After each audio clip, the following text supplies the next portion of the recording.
Bienvenidas y bienvenidos a un nuevo episodio de Directo a Arets. Hoy tenemos un invitado muy especial, pero esto sí es un hito, que es quizás el periodista más importante que tiene Colombia en este momento y que, bueno, lleva más de 30 años de trayectoria diciéndole al poder, hablándole claro al poder y mostrando un periodismo ético, un periodismo diferente, un periodismo que no es complaciente con la corrupción, no es complaciente con el establecimiento y le ha valido mucho, le ha costado mucho a Daniel Coronel, quien tenemos hoy en este programa y a quien le agradecemos la participación. Daniel, bienvenido a este programa. Buenas tardes, Diego. Muchas gracias por tus palabras tan generosas. Realmente soy apenas un reportero más tratando de aprender de este oficio. Bueno, pues es un reportero que nos está enseñando mucho del oficio y hablando del oficio, comencemos. Daniel, ¿cómo ha sido esto de los Danieles? ¿Cómo les ha ido con esta nueva plataforma después de tu retiro de semana y también de tu renuncia, por supuesto? ¿Cómo ha sido hacer periodismo de una manera diferente, de una manera en redes? Te ha ido extremadamente bien, pues estás con Daniel Samper y con el papá de Daniel, etcétera. Pero ¿cómo ha sido transitar a ese lugar de la independencia casi absoluta? ¿Cómo ha sido eso? Diego, ven, te cuento la verdad. Cuando me despidieron de semana, yo estaba convencido de que era el fin de mi vida como columnista. No tenía ni mucho interés ni mucho ánimo de seguir haciéndolo y estaba en un estado pues de profunda tristeza y no quería hacerlo. Eh, Tuve unas llamadas de dos diarios impresos de Estados Unidos, pero obviamente que la rutina de hacer columnas para Estados Unidos es totalmente distinta porque una, una, el periodismo, cuanto más local sea, es más periodismo. Este periodismo que tiene ese sueño universal de llevar temas que le interesen a mucha gente y muy diversa, generalmente logra de vez en cuando darle a tocar temas importantes, pero en general es un poquito etéreo, porque yo cómo hago para hablarle a un señor que está en Indiana y que no puede ubicar en el mapa dónde queda Colombia, de todo sobre unas realidades que muy ajenas a él. ¿Cómo hago para escribir exclusivamente sobre la situación de Colombia o cómo hago, me muevo hacia México? ¿Qué puedo hacer para interesarlos? Entonces, pues yo no tenía mayor motivación con eso, pero pues lo agradezco, era un gran honor. Pero lo que pasó un día después fue que Daniel Samper me contó y anunció públicamente que renunciaba a Semana en solidaridad conmigo. Y después me propuso que siguiéramos escribiendo. Y yo lo hice por física pena con él. Yo no tenía nada de ganas, ni ningún optimismo en que eso pudiera salir bien. Pero digo, Daniel renuncia a su columna en solidaridad conmigo, ¿yo cómo le voy a decir que no? Entonces yo Claro. le dije que sí y arrancamos este proyecto, todo de la mano de él y de su creatividad y de su imaginación que son desbordantes. Y empezamos a escribir esto y resulta que funcionó, que contra lo que nos imaginábamos él y yo creo que la mayoría de la gente, pasamos de tener una lectura muy importante en semana a tener más lecturas por fuera de semana.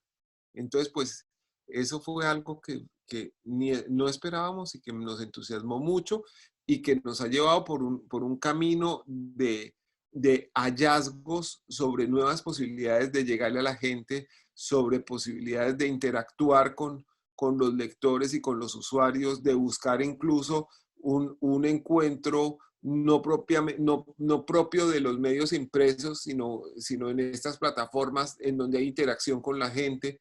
Hemos tenido dos encuentros multitudinarios con 500 lectores en donde se nos llena ese cupo antes de entrar al aire y siempre se mantienen al menos 500 y gente en las salas de espera y todo con ganas de conversar. Y hemos tenido uno que otro invitado divertido e importante hablando sobre temas de actualidad y sobre coyuntura y una que otra chiva que tampoco estaba en los planes. O sea, ha sido una sorpresa absoluta, de alguna manera, el éxito que ha tenido el proyecto. O sea, usted entró al proyecto de los Danieles con un poco de escepticismo. Sí, más que escepticismo, entré por pura pena, porque yo no le puedo decir que no a Daniel, que acaba de renunciar a su columna pues, en solidaridad conmigo. O sea, y yo dije, bueno, vamos a ver. De pronto funciona, bueno, de pronto a mi mamá le va a gustar leerlo y ya, y no pensaba que fuera mucho más que eso. Y resulta que nos encontramos con que había una beta, una necesidad sentida y que tenemos la bendición de tener unos lectores que quieren y aprecian el trabajo nuestro. Entonces, que los domingos madrugan a leerlo, que las columnas circulan por WhatsApp, que van de mano en mano y que la gente las comparte por Twitter o por Facebook. Y eso es una cosa bastante honrosa y muy sorpresiva para nosotros. Incluso Daniel, que es muy optimista, yo creo que también está muy sorprendido. Bueno, yo me acabo de enterar que Daniel es muy optimista. Uno siempre lo ve con su ironía y piensa que el hombre es muy pesimista, pero fíjese, usted lo ve optimista. Daniel Coronel, una pregunta. Semana era un hombre muy grande, era un hombre que significó mucho. O sea, se construyó con las máquinas de la vieja alternativa, que era esta revista de los 70 tan importante para la crítica y para que en ese tiempo pues la izquierda también. Pero, ¿qué pasa? ¿Cómo perdieron los medios de alguna manera su nombre? ¿Cómo sacrificaron sus mejores nombres?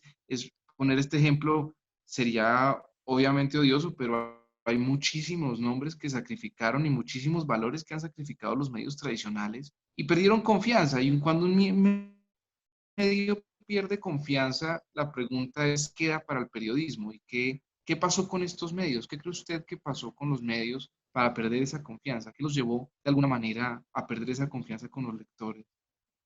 Pues es que, bueno, primero hay un fenómeno macro, es un fenómeno universal donde la comunicación periodística, como existía hasta hace 10, 12 años, está desapareciendo.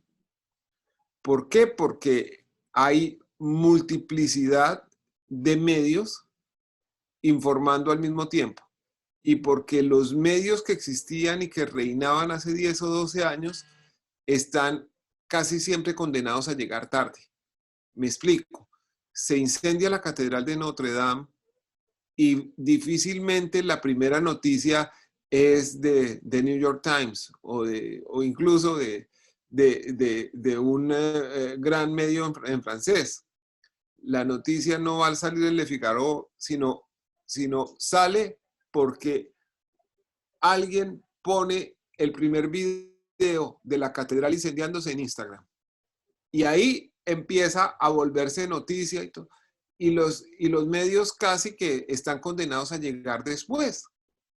Entonces, eso que fue la ventaja del monopolio de la información durante mucho tiempo, pues se perdió. Simultáneamente están los medios que conocíamos hasta hace un tiempo, los medios con los que yo nací, pues, permanentemente cuestionados en su credibilidad. Entonces, ha surgido un nuevo mundo en donde los medios están más obligados que antes a demostrar que son honestos y que dicen la verdad. Quiero decir, si alguien que se llame Juan Pérez dice que aterrizó un ovni en la mitad de la Plaza de Bolívar y se bajaron 3 hombrecitos verdes, hay una cantidad de gente que puede creerle. Pero si el New York Times dice que el secretario de Estado de Estados Unidos va a renunciar, tiene que demostrarlo. Entonces, hay como varios raseros frente a eso y la gente tiene que aprender casi que hay que iniciar una alfabetización para leer nuevamente información y para separar el oro de la escoria y saber qué es lo que se está realmente diciendo. Por otro lado, la revista Semana ha sufrido una transformación que para mí es dolorosa, porque pues obviamente también estamos en un escenario distinto. al que tuvo por muchos años, enfrentando un escenario multimedio y con unos inversionistas que quizás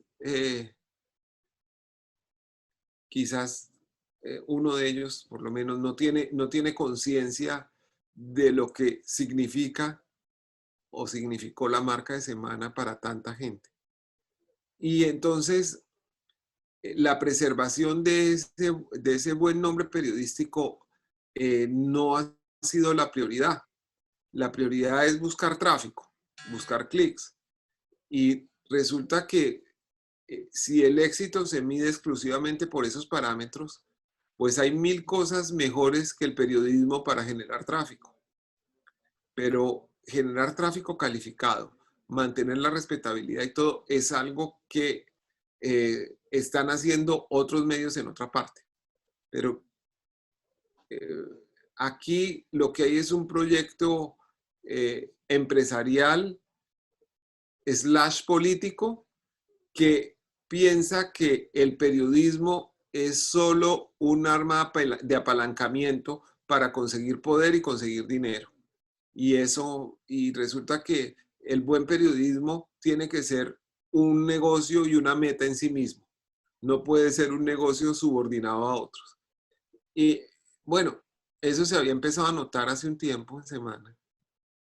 Y a mí me parece que hizo crisis en 3 episodios, dos de los cuales tuvieron que ver con mis 2 despidos de Semana, porque primero me despidieron y me pidieron que volviera y yo volví pensando que realmente eso se iba a arreglar y no se arregló nada.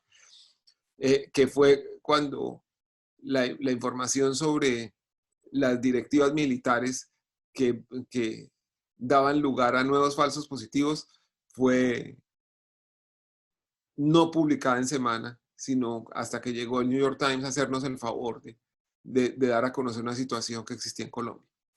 El segundo evento tiene que ver con el uso del medio para librar guerras empresariales.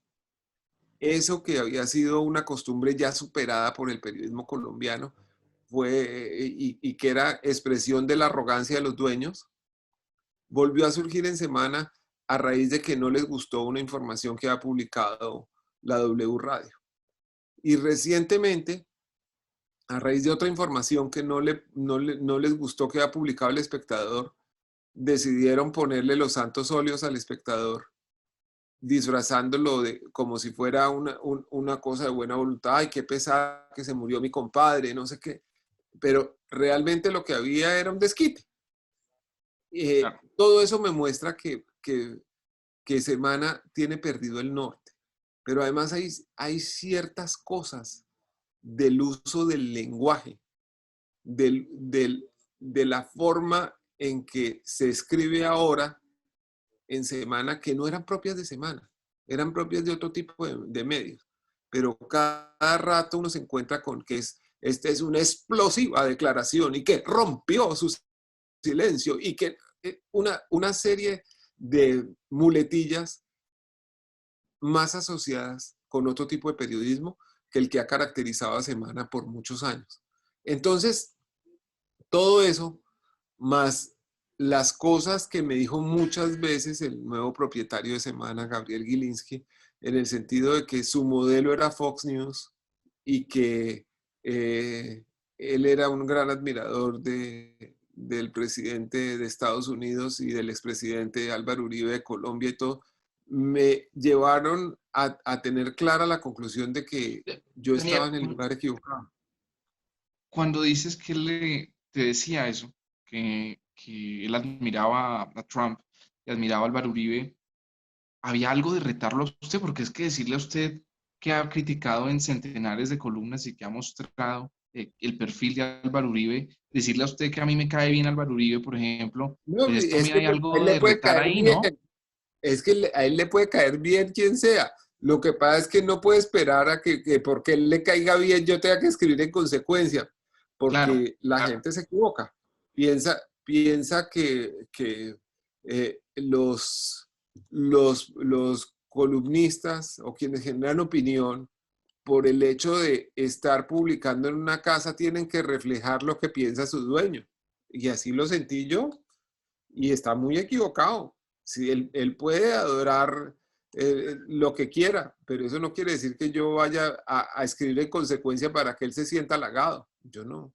Primero, Semana era una marca y era una tradición asociada a la multiplicidad de ideas y a la tolerancia, que se fue perdiendo con los años.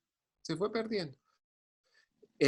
Segundo, ni siquiera era por altruismo periodístico, es porque Felipe López pensaba que cuanto mejor periodismo se hiciera, mejor negocio iba a tener él. Y durante mucho tiempo le funcionó. Obviamente, no estamos hablando de un mundo perfecto. También había discrepancias, también se cometieron errores, todo eso, pero uno sentía otro tipo de ideal en la semana de hace 2 años que en la de hoy. Y en fin, eso Claro. pues, yo ni siquiera tengo mucho afán de volver sobre ese tema y si pudiera evitarlo, ni siquiera volvería a hablar porque pues obviamente yo lo que quiero es que Semana, a pesar de todo, pues logre su camino y sobreviva y ojalá recupere sus valores. Pero lo que no estoy es dispuesto a afirmar con mi nombre cosas con las que no estoy de acuerdo. Yo no voy a dejar que una marca como Semana la utilicen como un arma en vendetas empresariales, con mi nombre adentro, por lo menos. Claro, Daniel, hay un tema y es, usted habló que slash negocio de parte de Gabriel Gilinski, luego slash político. Hablemos del slash político, o sea, realmente a nosotros nos ve mucha gente en nuestros canales, tenemos muchísimos seguidores jóvenes, muchísima gente muy crítica, y uno se pregunta, y aunque suene tenaz, hay que decirlo, ¿se vendió la posición editorial del Grupo Semana al gobierno Duque? O sea, ¿usted cree que eso es así de crudo como suena? ¿Se vendió la posición del Grupo Semana al gobierno Duque? Yo quisiera pensar que no es así, pero digamos, lo que digo es que el único periodismo bueno se hace desde la visión crítica del poder. Nunca, en ninguna parte del mundo, en ninguna fase de la historia, se ha hecho periodismo de calidad eh, apoyando al poder. Y eso, nadie se ha podido inventar la fórmula y nadie ha podido hacer la excepción. El periodismo en general tiene que ser un contrapeso del poder. Hablemos un poco de Álvaro Uribe, cambiando un poco de tema. Álvaro Uribe, que ha sido pues un político que ha puesto 20 años ya, suma el 2022, sumará 20 años de poder desde su primera presidencia y que bueno, ayudó a la primera presidencia de Juan Manuel Santos, que a veces se le olvida a la gente, le ayudó a la presidencia de Duque, por supuesto, mucha gente lo considera él el verdadero presidente y uno se pregunta, usted que es un tema que ha tratado tanto de Uribe, ¿qué pasa? ¿Qué pasa Colombia y Uribe? ¿Cómo ya desde un aspecto menos, digamos, sus columnas son muy de la denuncia, de la minucia, de la fotografía? Aquí le voy a preguntar más de la opinión, porque curiosamente usted es un muy reportero en sus columnas, y más hablando desde la opinión. ¿Qué pasa en Colombia con Uribe? ¿Qué nos pasa con Uribe? ¿Cuál es el tema? ¿Cómo lo analizaría usted ya de un aspecto más sociológico, un aspecto más histórico? ¿Qué nos pasó con Uribe? No, yo diría que Colombia ha padecido de los males propios de una guerra injusta, sangrienta y prolongada que llevó a la gente a pensar que podía existir una solución fácil. Entonces que uno, si conseguía a alguien que estuviera bien bravo, era suficiente para solucionar la guerra. Y que había una fórmula de tierra arrasada en donde se podía eliminar a los malos de la faz de la tierra y que eso hacía necesario que se escogiera una persona como esta. Entonces, ahí surge una metáfora que yo siempre uso, que es la del bombero. Cuando la casa está en llamas, uno quiere que el bombero llegue, pero le dicen, oiga, no, pero lo que pasa es que el bombero le pega a la esposa. el bombero es ladrón, no, no. Uno lo que quiere es que el bombero llegue y apague el fuego. Lo demás se discute después. Entonces, este particular bombero es muy especial porque es un bombero pirómano.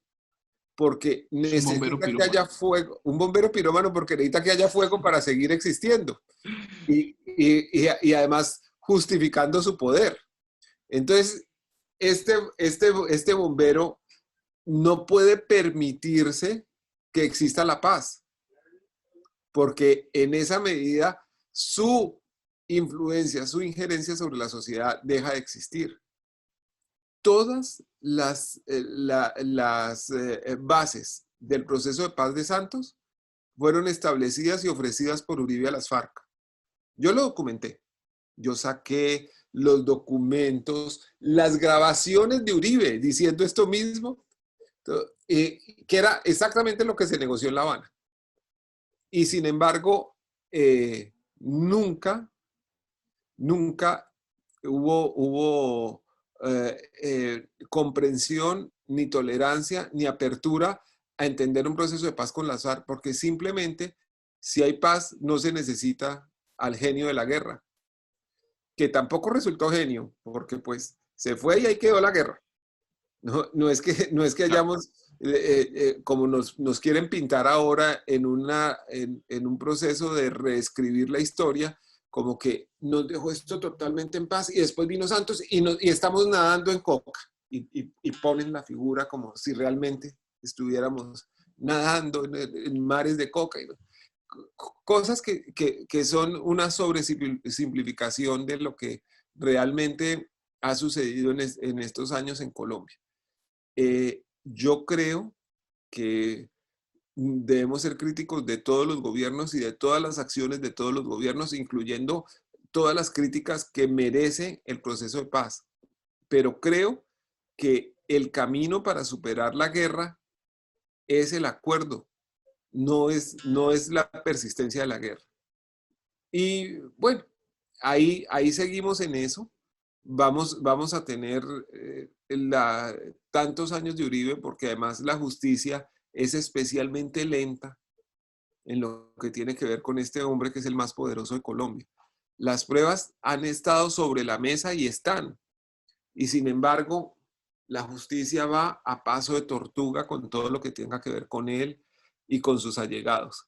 Me parece un prodigio que su primo Mario Uribe haya sido condenado por parapolítica a pesar de todas las presiones que recibió la Corte Suprema de Justicia para que no lo condenara, incluyendo los insultos al presidente de la Corte, la campaña para desacreditar a todos los magistrados, la persecución a los periodistas, el uso de las herramientas de la inteligencia para perseguir a la Corte Suprema de Justicia, a políticos de la oposición y a periodistas que se han atrevido a denunciar esto.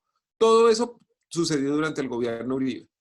Ahora la Corte o la sala de instrucción de la Corte por segunda vez, porque cambiaron la Constitución para que no pudiera seguir la sala penal en esto. Entonces se lo asignaron a otra sala que ni siquiera existía en ese momento. Llegaron los magistrados nuevos, todo.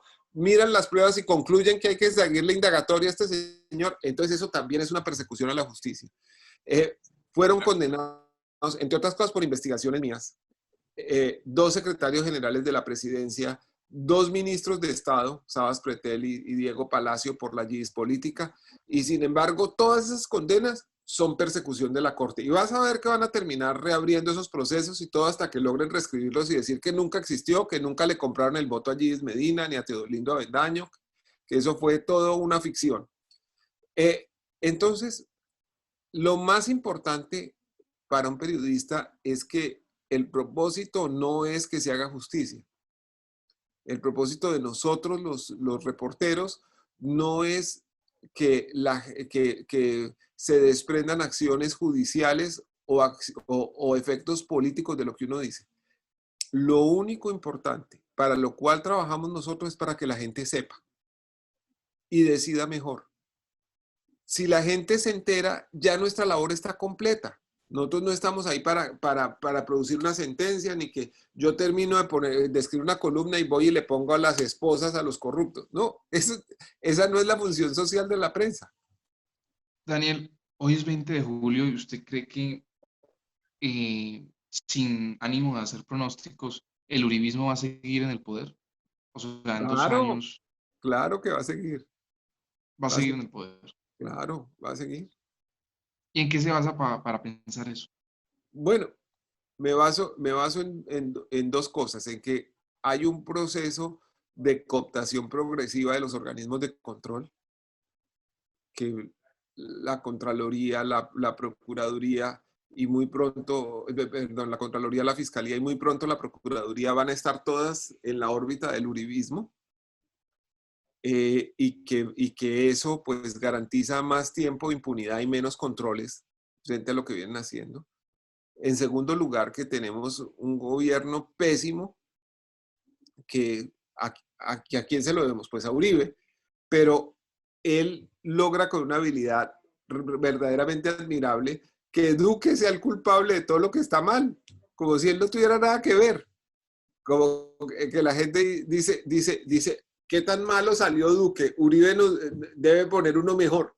No que sea Uribe el que sea responsable de todo esto. Entonces, pues, todo eso me hace pensar que a esto todavía le falta mucho, pero como te decía, el trabajo de nosotros los periodistas no es que se produzcan efectos políticos ni decisiones judiciales, sino seguir informando a la gente. Ellos no se van a cansar de hacer lo que hacen y nosotros tampoco nos podemos cansar de seguir investigándolo y exponiendo lo que están haciendo. Bueno, entonces, bueno, Daniel, muchas gracias. Continuamos. Estábamos hablando un poco de que en Colombia el mayor respeto que usted ha ganado también es por la imparcialidad. Y hablando de imparcialidad, un reciente invitado a su programa, el actual programa que tiene Los Danieles, fue Gustavo Petro. Bueno, usted fue muy crítico de Gustavo Petro durante mucho tiempo y si no sé si lo sigue siendo, ya tendrá la, la palabra usted. Pero, ¿por qué era tan crítico de Gustavo Petro y cuál es la situación actual de Gustavo Petro? ¿Cómo ve el rol público de Gustavo Petro en Colombia? ¿Le aporta a la democracia? ¿Le aporta a la libertad de prensa, la libertad de opinión? ¿Es un hombre que le aporta de alguna manera lo que está pasando en el país? Quisiera escucharlo. No, yo, claro, sigo siendo muy, muy crítico con Gustavo Petro y en muchísimas cosas no estoy de acuerdo con él, pero sí creo que es una persona que le aporta a la democracia y que sus puntos de vista son importantes y que además fue uno de los mejores, o ha sido, perdón, uno de los mejores legisladores que ha tenido Colombia en el control político. Los debates de Gustavo Petro sobre la relación entre los paramilitares y los políticos marcaron historia en el Congreso de Colombia por la profundidad de su investigación, por la forma clara en que lo expuso y por las enormes miserias que destapó de la política colombiana. Eso es algo que el país le debe reconocer. Ahora, yo creo que él es un gran legislador, pero en cambio no creo que sea un administrador notable. Creo que no, su alcaldía de Bogotá no fue lo mejor para Bogotá. Y además en otras cosas estoy en desacuerdo con él por oportunismo que he señalado en actitudes de él. Pero en general yo siento que Petro es una voz importante, que el país necesita voces como la suya y que es un deber de la democracia preservar su posibilidad de seguir expresándose. Hay algo y es que a pesar de que solo vamos 2 años del presidente Duque, ya se está hablando del 2022 y es incluso notorio del estado de opinión y del estado político en que nos encontramos, que ya se está hablando de la presidencia del 2022. Y obviamente que aparece Fajardo y Petro como estos candidatos del centro izquierda y el centro derecha y la izquierda, por supuesto, como más notorios. ¿Usted cómo se siente frente a esas dos opciones?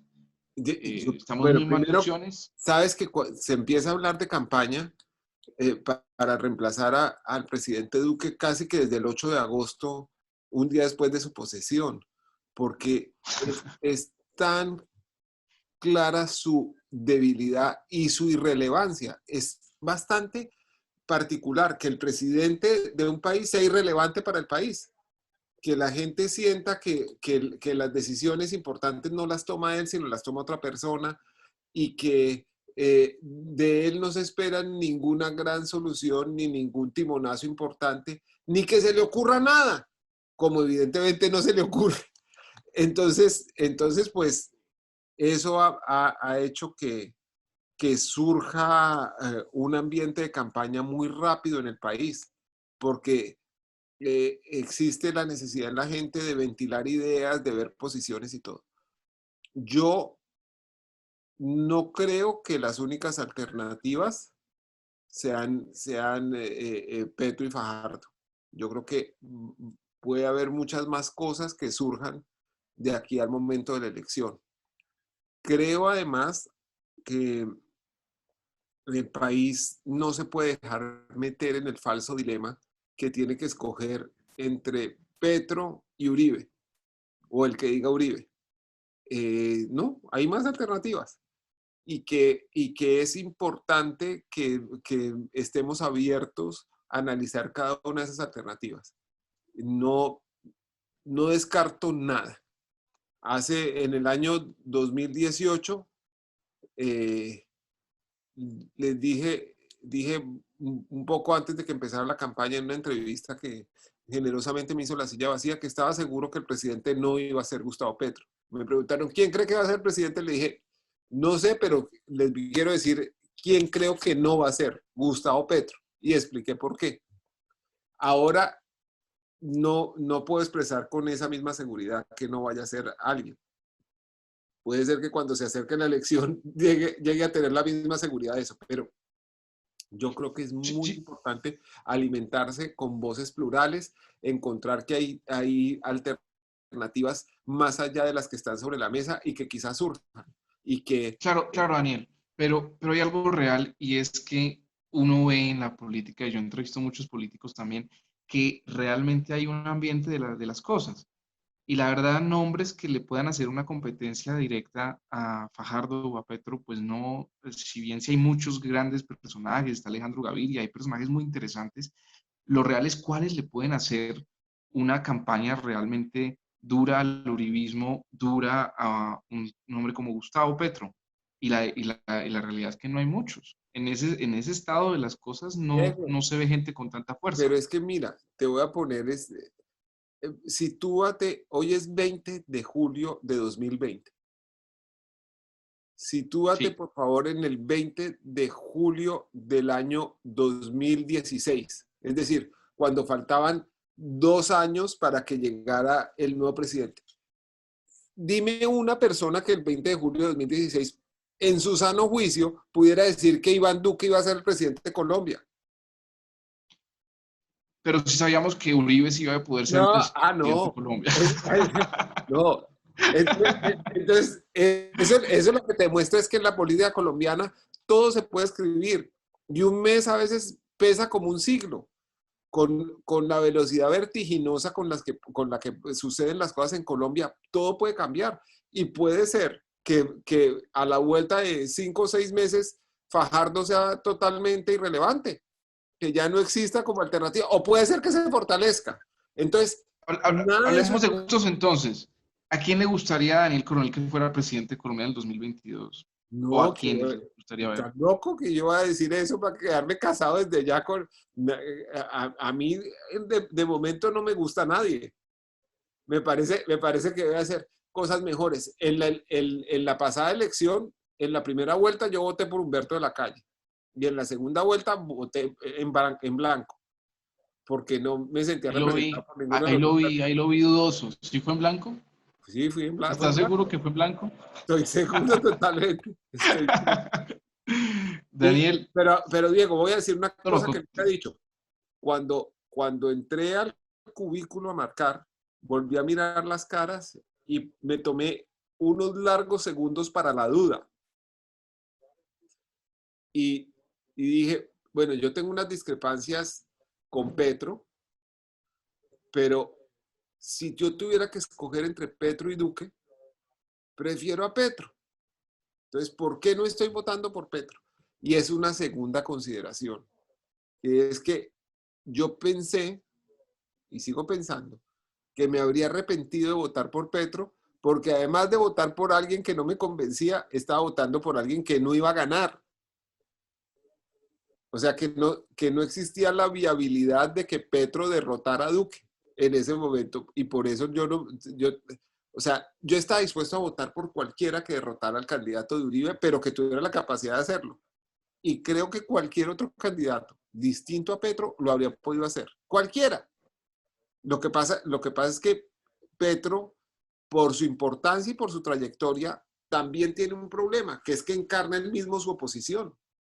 Petro viene o por lo menos en este momento, habrá que ver cómo están las cosas para dentro de 2 años, pero en ese momento él mismo no representaba, él mismo, o sea, la votación que tuvo Duque, hay una votación del uribismo y hay otra votación que es del antipetrismo, de gente que estaba votando por Duque, aunque no les gustaba Duque, para cerrarle el camino a Petro. Y eso es algo que se tiene también que contemplar. Daniel, de alguna manera, usted es de los pocos periodistas o quizás el periodista colombiano que ingiere más en la opinión en Colombia estando fuera de Colombia. O sea, es admirable que ha logrado poder ingerir tanto en Colombia estando en Estados Unidos. Volver a Colombia, ¿cómo es su relación con Colombia? ¿Cómo es pues es muy activa, pero al final cada uno también está donde está y uno pues la cotidianidad de Bogotá es muy distinta a la cotidianidad pues donde usted se encuentra en Estados Unidos. ¿Cómo es esa diferencia? Pues, Diego, mire, yo realmente me sigo sintiendo colombiano. Yo por mi trabajo, tengo que, por ejemplo, leer 20 periódicos al día, no menos de 20, y empiezo a las 4 de la mañana a ese tarea. No he podido, en todo lo que llevo de mi vida, viviendo tanto tiempo fuera de Colombia, evitar que mi primer periódico, mi primera lectura sea El Tiempo de Colombia, por decirte algo. Es casi automático, que yo pienso que ese es como lo aprendí desde que El Tiempo y El Espectador eran los periódicos que había que leer para estar enterado. Y después me leo el New York Times, y después me leo el Washington Post, y después me leo el Dallas Morning News y todo. Pero El Tiempo y el Espectador no me pueden faltar. De la misma manera, yo estoy a cargo de un trabajo periodístico muy grato y muy importante para la gente hispana en Estados Unidos en este momento. Yo estoy al frente de Univisión Noticias y ese es el medio más importante para los hispanos en Estados Unidos. Y eso no es poca cosa. Es el 20% de la población de este país, el 20% de los votantes de este país El segundo idioma más hablado. sí, y además en un momento en que los hispanos, por el racismo que ha surgido en este país y la xenofobia que ha resurgido, estamos en el centro, somos el eje del debate político de esta campaña. Entonces, todo eso comporta una responsabilidad grande. Y por ese tema, yo tengo que seguir trabajando mucho acá y probablemente si me dan la oportunidad, si no me despiden o decido irme antes, me parece muy importante cubrir esta elección que viene en noviembre en Estados Unidos y probablemente la posesión del próximo presidente o la reposesión del actual presidente. Pero todo eso significa cosas para una gente para la cual trabajo y trato de aprender mucho. Nosotros, los periodistas, tenemos que ser siempre conscientes de que no trabajamos ni para el jefe de redacción, ni para el director, ni para el gerente que le firma los cheques en la quincena. Nosotros trabajamos realmente para el público que se molesta en informarse a través de los medios en los que nosotros depositamos nuestro trabajo. Y en este momento de mi vida, del mundo y de la comunidad hispana en Estados Unidos, siento que tengo un enorme privilegio de estar sentado en esta silla, de estar al frente de esta redacción. O sea, porque nosotros podemos hacer una diferencia muy grande en la decisión de las personas que pueden determinar la suerte del próximo presidente de Estados Unidos y por consiguiente del mundo. Y, y esto es algo que asumo sin ningún tipo de soberbia, pero tampoco con falsas modestias. Es una labor Claro. importante y espero No, cumplirla y un bien. orgullo, y un orgullo, Daniel, que un colega colombiano y que un colombiano esté al frente pues, de Univisión y por supuesto de esa agenda. ¿Qué se viene para la agenda, para las elecciones puntualmente? Ahí sí se va a atrever a hacer un pronóstico. ¿Y cuál es la visión No, editorial que está llevando, pues, frente a unas elecciones tan sensitivas y tan problemáticas como las que señalan Estados Unidos? no, mi prioridad en este momento es hacer información que haga que los hispanos se interesen en votar. A pesar de que hay una cantidad notable de votantes hispanos, no todos ejercen ese derecho por escepticismo, y es muy importante porque pueden hacer la diferencia. En segundo lugar, lo más importante es que la gente conozca sus derechos, incluso los que no tienen documentos, porque pues una parte importante de nuestra comunidad son personas que viven acá sin documentos, pero eso no quiere decir que no tengan derechos. Entonces, como reportero, me toca trabajar para que la gente sepa que tiene derechos aunque no tenga documentos. Y en tercer lugar, que nosotros, latinos en Estados Unidos, estamos para representar el interés de nuestra comunidad y que ese es un periodismo bastante particular porque nosotros no podemos pensar que nos podemos ubicar neutralmente frente a quienes están golpeando a nuestra comunidad. Esto es un ejemplo exagerado, Diego. Solo lo pongo para que se vea la dimensión de lo que estoy diciendo. Nosotros somos el periódico judío del gueto de Varsovia. Nosotros no estamos para preguntarle a los señores nazis qué piensan y qué piensan sus víctimas como si estuvieran en el mismo nivel. Nosotros estamos aquí para demostrar que la gente hispana tiene un valor, que se necesita, que tiene un lugar en este país y que este país es tan nuestro como de los anglosajones. Y que en esa medida nosotros necesitamos votar y hacer sentir el poder decisivo de la comunidad. No, no quiero ser abogado del diablo, Daniel. Sin embargo, la prensa liberal norteamericana, el The New Yorker, New York Times, por supuesto, The Atlantic, el The Washington Post, que es quizás el periódico que yo más admiro, Univision, muchas veces tratan al presidente Trump eh, o lo hacen sentir como si estuviéramos hablando de un dictador. Más allá de que uno esté de acuerdo o no, yo aquí abiertamente digo que estoy totalmente en desacuerdo con la visión política de Trump y contra sus políticas que considero racistas. ¿Qué hace la prensa cuando alguien electo democráticamente comienza a tener comportamientos tan complejos? ¿Cómo mantener una neutralidad frente a eso? Es un lugar muy problemático. ¿Usted cómo hace? Claro. Primero es que la democracia va más allá de las elecciones. O sea, no, democracia no es simplemente que llega al poder el que obtenga los votos que el sistema demanda para constituir una mayoría, porque aquí ni siquiera fue la mayoría popular la que llevó al actual presidente al poder, sino fue en minoría, pero por el voto electoral, que tú sabes que es un sistema complejo en Estados Unidos. En segundo lugar, la democracia no es solo el gobierno de las mayorías. La democracia es el respeto a los derechos de todos y el respeto a la palabra de las minorías. No es que cuando una facción gane, cuando un partido gane, los demás no existen. Durante el periodo que ganó, tienen que ser respetados todos. Las diferencias políticas, las diferencias raciales, las diferencias económicas, es decir, todo tiene que tener un lugar en el ámbito de aplicación de una democracia. Y tú nombras que cómo se hace para ser neutral. Es que yo creo que la neutralidad es absolutamente indeseable. La neutralidad frente a la injusticia es complicidad con la injusticia. Nosotros lo que tenemos es que decir la verdad, pero no desde el punto de vista neutral que el victimario merece el mismo reconocimiento que la víctima.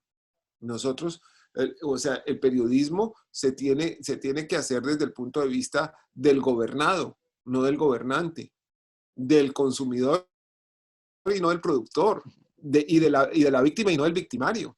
Y eso comporta pues toda una serie de decisiones editoriales que hay que cumplir diariamente. Nosotros no estamos aquí para decir, la oficina de prensa de Trump dijo esto, la oficina de prensa de Biden dijo esto, quedaron informados. No, nosotros estamos aquí para decir qué de eso nos importa y por qué nos debería importar y además interpretarlo. No se trata de que tú le preguntas al personaje A que es de día y dice sí, es de día, y el personaje B, no, es de noche. Mientras A dice que es de día, B dice que es de noche, sino que tú tienes que asomarte y mirar si es de día o de noche, verificarlo y contar tu historia en función de eso. El periodismo no está para transmitir pasivamente lo que digan las fuentes, sino para tener una visión crítica de lo que pasa.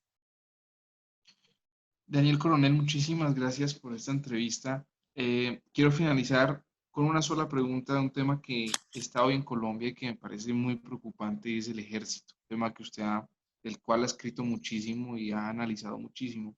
Y es un tema que me preocupa también, y es que cuando uno ve tantos abusos, desapariciones, en el caso de los falsos positivos, mal llamados así, asesinatos sistemáticos, los recientes persecuciones a periodistas con dineros, además norteamericanos, y luego este asesinato de unos muchachos soldados, perdón, esta violación, estos muchachos soldados a esta niña en Risaralda, del pueblo Embera Catío, perdón, Embera Chamí. ¿Qué puede uno pensar de este ejército? ¿Qué es este ejército, Daniel? ¿Este es un ejército que se manda solo? ¿Es un ejército que no tiene agenda civil? ¿Es un ejército de espaldas a un pueblo y a una sociedad? O sea, ¿qué pasa con este ejército? No, yo creo que es hora de abocar el tema con seriedad. Llevamos tantos años diciendo que son nuestros héroes que se ha amolado el sentido crítico de la sociedad frente a los militares. Y resulta que, desde luego, muchos militares son personas buenas que están tratando de cumplir su deber y haciendo bien las cosas, pero no podemos pensar que esto es un asunto de unas manzanas podridas como nos lo quieren presentar siempre. Aquí hay un problema estructural y el país se lo tiene que tomar en serio. Y nosotros tenemos que dejar de pensar que en función de preservar la supuesta armonía de los poderes, a los militares hay que tolerarles todo y tienen que tener justicia aparte para que sea una justicia que sea un poco más tolerante y más obsecuente frente a ellos. La razón de existir de la justicia penal militar en todos los lugares del mundo es para que exista un rigor mucho mayor con lo que tiene que ver con el cumplimiento de la disciplina y la comprensión de lo que son las órdenes militares. Asimismo, debe existir perfecta claridad sobre cómo se ejerce y cómo no se ejerce la obediencia debida. A un subalterno no le pueden dar la orden de incumplir la ley y que eso se cumpla, porque nadie, ni el comandante supremo de las fuerzas militares en una democracia, está por encima del cumplimiento de la ley. Entonces, a nosotros nos hace falta implementar una cultura civilista en la evaluación de los militares y en la conducción de los militares. Alguien decía que la guerra es algo muy serio para dejarla en manos de los militares. Nosotros tenemos que tener la posibilidad de que exista un control civil y que en función de la democracia operen las fuerzas militares. Si lo hacen de otra manera, si lo hacen violando la ley, deben ser castigados conforme a lo que establece la ley preexistente. Estamos llenos de ejemplos de atropellos cometidos por los militares que son justificados por una parte de la sociedad diciendo que ellos sufren mucho y que están mal pagados. No hay tal. Nadie, y mucho menos un funcionario público, mucho menos si ese funcionario está usando las armas de la República, puede alegar una ventaja frente a la ley para sojuzgarla o violar la ley en nombre de la democracia. Todo lo contrario, la democracia es que todos nos atengamos a lo que está escrito y que se cumplan las normas a rajatabla por parte de todos, mucho más por parte de quienes detentan autoridad y poder. Daniel Coronel, muchísimas gracias. Le invitamos a que nos recomiende un libro y que se despida con una canción. No, no que la cante, eso sería si fuera el presidente Duque, no, solamente recomiéndenos una canción. Bueno, una canción. Hay una canción que me parece que refleja el estado de ánimo en el que estoy hoy, que se llama Blowing in the Wind. Me, Listo.